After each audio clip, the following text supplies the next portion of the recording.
नमस्कार मित्रांनो, श्री स्वामी समर्थ. घरातल्या स्त्रियांनी हे एक काम करावे. जे हवं आहे सर्व काही मिळेल. घरावर कोणतीही बाधा येणार नाही. तुम्हाला माहीतच असेल, गुरुवारचा दिवस हा स्वामींचा दिवस मानला जातो. स्वामींना आवडता दिवस मानला जातो. म्हणूनच तर गुरुवारी स्वामींची आरती करून स्वामींना गोड नैवेद्य दाखवायचा आहे. कोणतीही मिठाई किंवा पुरणपोळी आपल्याला शक्य होईल असा गोड नैवेद्य स्वामींना तुम्ही दाखवायचा आहे. तोच घरातल्या सगळ्यांनी प्रसाद म्हणून खायचा आहे.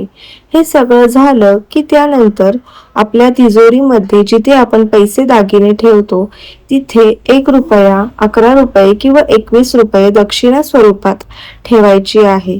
असे तुम्हाला दर गुरुवारी ठेवायचे आहे. असे तुम्हाला 11 महिने हा उपाय करायचा आहे. तिजोरीमध्ये जमा झालेले पैसे 11 महिन्यांपर्यंत खर्च करायचे नाही.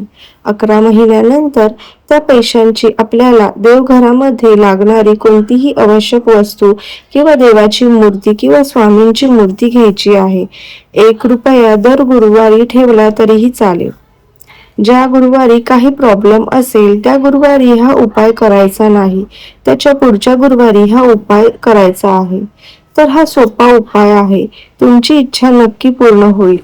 ही माहिती आवडली असेल तर लाईक करा आणि अशाच आध्यात्मिक व्हिडिओसाठी माझ्या चॅनलला सबस्क्राईब करा. श्री स्वामी समर्थ.